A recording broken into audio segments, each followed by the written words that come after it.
কঠিনভাবে মতবিরোধ করা।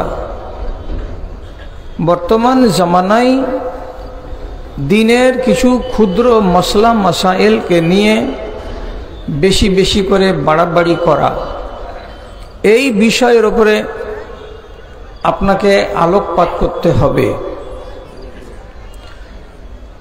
আমি একটুখানি নিজেকে সরাবার চেষ্টা করলাম যে এমনি তো আমি বিতর্কিত মানুষ, ফেসবুক খুলতে গেলে এমন একটা দিন নাই যে দুটা চারটা করে আল্লাহর বান্দারা আমাকে লানতান করে না।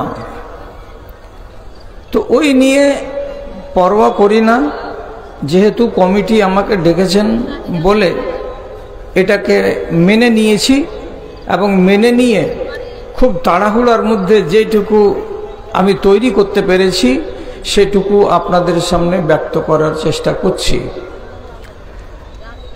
আরবিতে যেটাকে বলে ইখতিলাফ,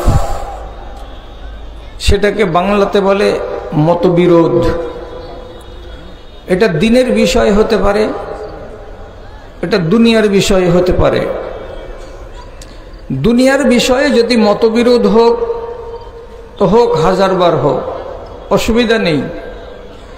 কিন্তু দিনের বিষয়ে যদি মতবিরোধ হয় তাহলে আমাকে আপনাকে কি করতে হবে, আমার সেই ক্ষেত্রে করণীয়টা কি, এটা হচ্ছে আজকে আমাদের জানার বিষয়। আবার আরেকটা কথা প্রথমে আসবে, মতবিরোধ হবে কেন? রাসূলুল্লাহ কি এইরকম করে ঝামেলা লাগিয়ে দিয়ে চলে গেছেন যে আমরা এইরকম করে লড়ালড়ি করব আর আমরা আপোষের ভেতরে বাড়াবাড়ি করব, কথা কাটাকাটি করব? জি না, রাসূলুল্লাহ এইরকম করে দিয়ে যাননি। তবে এই কথাটা আপনি প্রথমে মগজের প্রথম সারিতে বসান। সেটা কি? আদ-দীনু ইউসরুন, এই ইসলাম ধর্মটা হচ্ছে সহজ এবং সরল। এই ইসলামকে রব্বুল আলামিনের নবী আমাদের সামনে অতি সহজ অতি সরল করে রেখে দিয়ে গেছেন।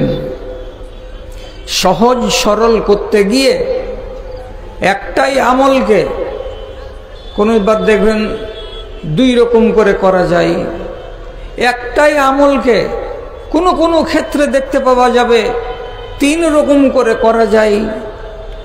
তো আপনি তখন চোখ রাঙিয়ে বলবেন, এটা কি ঠিক হলো? ঠিক হলো, আমার লাভের জন্যই এটা করা হয়েছে, তাহলে আমার দ্বারাই যেন ইসলামটাকে মেনে চলা সম্ভব হয়। রাসূলুল্লাহ ঝগড়া লাগিয়ে বিবাদ লাগিয়ে দিয়ে চলে গেছেন আর আমরা বাড়াবাড়ি করব, এটা কথা নয়। তাহলে হচ্ছে কেন?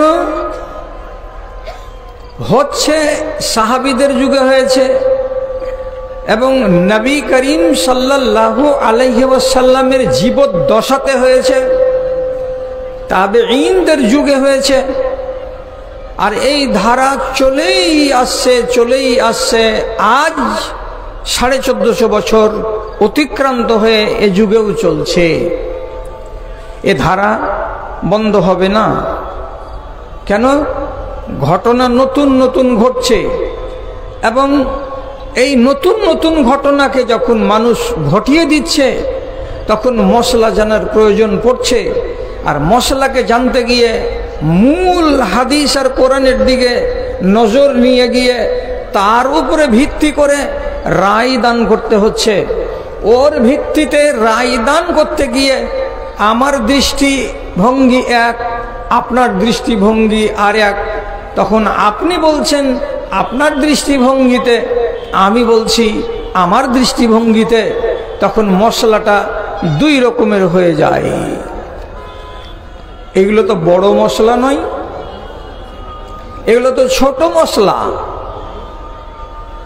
আর এইগুলো যে হবে এটাকে রাসূলুল্লাহর হাদিস থেকেই প্রমাণ করার আগে কোরআন মাজিদ থেকে আপনাকে বলছি, আল্লাহ রাব্বুল আলামিন সূরা হুদের 118 নম্বর আয়াতে বলছেন, কি বলেছেন? লাউ শাআ রাব্বুকা লাজাআলান নাসা উম্মাতান ওয়াহিদাতান, আপনার আল্লাহ যদি চাইতেন তাহলে দুনিয়ার মানুষগুলোকে সবকে এক খেয়ালের, এক মিজাজের, এক মতের মতাদর্শী বানিয়ে রেখে দিতেন। কিন্তু আল্লাহ রাব্বুল আলামিন সবাইকে একই খেয়ালের বানাননি, একই মিজাজের বানাননি, একই ভাবধারার বানাননি। দিয়ে রব্বুল আলামিন বলছেন ওয়ালা ইয়াজালুনা মুখতালিফিনা, বরং এরা সবাই এক অপরের সঙ্গে ইখতিলাফ করতে থাকবে, বরং এরা এক অপরের সঙ্গে বিতর্ক করতে থাকবে, এদের মত বিরোধ হতেই থাকবে। কি বোঝা গেল? এখন রব্বুল আলামিনের এই কথার উপরে আপনি যদি টিপ্পনী করতে যান তাহলে ঈমানকে আগে যাচাই করেন। কেন বেশি কথা বলতে যাচ্ছেন? আল্লাহ নিজে বলছেন সূরা হুদের 118 নম্বর আয়াতে যে আমি চাইলে সবকে এক করে দিতাম। কেমন এক করতাম? দুনিয়াতে কেউ হানাফি থাকতো না, কেউ শাফি থাকতো না, কেউ নিজেকে মালিকি বলতো না, কেউ নিজেকে হাম্বেলি বলতো না, কেউ নিজেকে আহলে হাদিস বলতো না, কেউ নিজেদেরকে যুব জমিয়তে আহলে হাদিস বলতো না, কেউ নিজেকে আহলুস সুন্নাহ ওয়াল জামাত বলতো না, কেউ এরকম আলাদা আলাদা নাম নিয়ে দুনিয়াতে থাকতো না। সবাই এক পরিচয় নিয়ে এক নাম নিয়ে বেঁচে থাকতো। কিন্তু রব্বুল আলামিন বলছেন ওয়ালা ইয়াজালুনা মুখতালিফিনা, কিন্তু এরা এক হবে না, এক করেনি, এরা বিতর্কের মধ্যেই থাকবে এবং এই বিতর্ক নিয়েই এরা বেঁচে থাকবে। হলো এইবার একাধিক পন্থা আল্লাহ রাব্বুল আলামিন আমাদেরকে দিয়েছেন আমাদের ইসলামকে সহজ এবং বোধগম্য করার জন্য। আজকের মগজটাকে আপনাকে একটু চাঙ্গা করতে হবে। কেন যে আমি অন্যান্য দিনের মতো কোনো ইতিহাস, তারিখ, কোনো আজব হাদিস পেশ করে সময় কাটাবো তা নয়। আজকে এই বিষয়ের উপরে কথা বলবো, খুব ছোট ছোট কথা। এক সাহাবীর নাম হলো গাজিয়া রাদিয়াল্লাহু তাআলা আনহু। একদিন রাসূলুল্লাহর কাছে এসে সওয়াল করে বলছেন, আল্লাহ পাকের রাসূল, একটা প্রশ্ন করব। কি প্রশ্ন? তো বলছে, একটা মানুষ যদি জুনবি হয়ে যায় তাহলে সে যদি রাত্রি 8টার সময় এশা নামাজের পরে জুনবি হয় সহবাসের ফলে, ফরজ গোসলটা কখন করবে? রাসূলুল্লাহ তাকে জবাব দিয়ে বলছেন,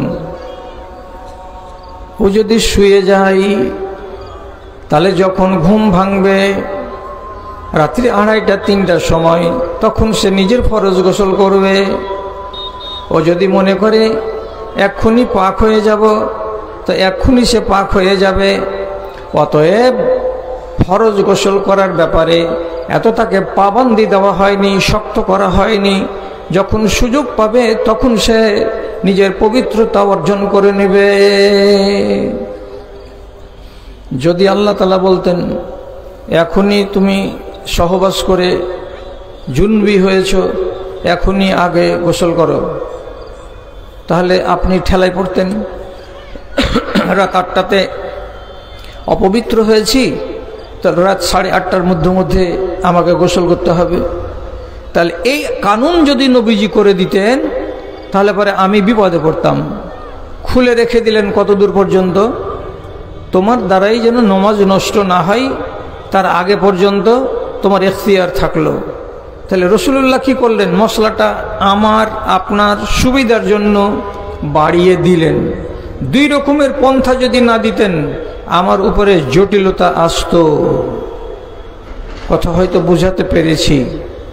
আর একটা প্রশ্ন করলেন, একজন লোক যদি তাহাজ্জুদের নামাজ পড়ে তাহলে তাহাজ্জুদের নামাজ তো রাতের বেলায় হয়। এ যদি ইচ্ছা করে এশা নামাজকে আদায় করে নেওয়ার পর রাত্রি 9টার সময় তাহাজ্জুদের নামাজ শুরু করে দেবে, তো তাহাজ্জুদের নামাজ হবে কি না? এক। অথবা সেই লোকটা যদি তাহাজ্জুদের নামাজ রাত্রি 2:30-3টার সময় পড়ে তো সেটা কেমন হবে? আল্লাহ পাকের নবী বলছেন তাহাজ্জুদের নামাজ হলো রাতের নফল নামাজ।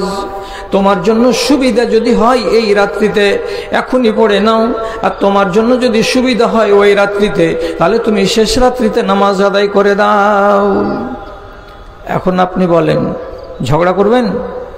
আমাকে কেন এই রাত 10টাতে তাহাজ্জুদ পড়তে বললেন? রাসূল কি ফরজ করেছেন? আপনার ইচ্ছা। আপনার মন যদি বলে যে আমি রাত্রি 3টাতে পড়ব, পড়েন, অসুবিধা নেই। আবার এই লোকটাই ফের রাসূলুল্লাহকে জিজ্ঞেস করে বলছেন আয়ুজহিরু ফি কিরাতিহি আম ইউখফিহা। আল্লাহ রসুল, আমি যদি তাহাজ্জুদের নামাজে দাঁড়াই তো যতগুলো সূরা আমাকে বলতে হবে, আমি সূরাগুলো জোরে জোরে বলবো না আস্তে আস্তে বলবো? আমাকে কেরাতটা জোরে করতে হবে না ধীরে ধীরে করতে হবে?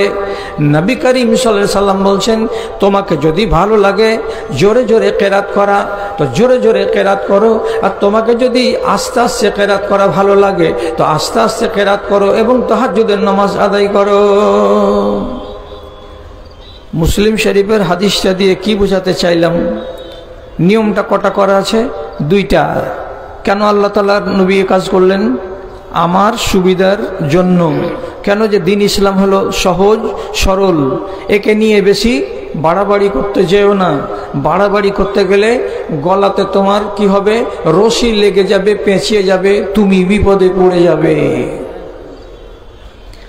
যদি মশলাটা বুঝে নিয়ে থাকেন তাহলে আবার বলছি, বলতে আমাকে খুব ভালো লাগে যেদিন কোনো সভাতে সভাপতি আমি আলেমে দিন পেয়ে যাব, যেগুলো অ্যাকচুয়ালি আলেম। আর এই হজবরালাগুলো থাকতে গেলে জাহামুন তাহা, কেউ সাপোর্ট করার লোক আমাকে হবে না। মৌলানা আকমাল এই গ্রামের একটা রত্ন, আর এই ডান দিকে আমার বড় ভাই, ইনাকে তো আপনারা সবাই চিনেন। এদের সামনে হাদিসগুলোকে যে আমি উল্লেখ করছি, তো একটা যদি ডানে বামে হয় তো ইনারা কি আমাকে বকশিবেন? না, ছেড়ে কথা বলবেন না। সহি হাদিসে আছে, আপনি যদি ওযু করেন তো একবার পানি নিলেন, নিয়ে হাত দুটো কেমনি করে ধুলেন, বাস। আর একবার পানি নিলেন, নেওয়ার পরে মুখটাকে ধুয়ে নিলেন, বাস। আর একবার পানি নিলেন ডান হাত, আর একবার পানি নিলেন বাম হাত। একবার করে পানি নিয়ে আপনি ওযু করে নিলেন। 2-1টা লোক কথা বলেন, ভাল লাগবে কথা বললে। 1 চুল্লু করে পানিতে 1 হাত, 1 চুল্লু পানি নিয়ে এই হাত, 1 চুল্লু পানি নিয়ে ডান পা, 1 চুল্লু পানি নিয়ে বাম পা, একবার করে পানি নিয়ে ওযু হবে? সাহস করতে পারেন না। ওযু হবে? তা কিছু ভাই বলছেন কি যে হাজি সুক্ষা হাতখানা 1 চুল্লু পানিতে কখনো ভিজে? ইমাম তিরমিজি বাব বেঁধে বলছেন বাবুল ওযুয়ে মাররাতান মাররাতান। আরেকবার বলছেন বাবুল ওযুয়ে মাররাতাইনে। আরেকবার বাব বেঁধে বলছেন বাবুল ওযুয়ে সালাসান সালাসান। একবার করে পানি নেওয়ার বাব, 2বার করে পানি নেওয়ার অনুচ্ছেদ, 3বার করে পানি নেওয়ার অনুচ্ছেদ। 3 রকমই আমল করতে পারা যায়। কেন এটা করা যাবে?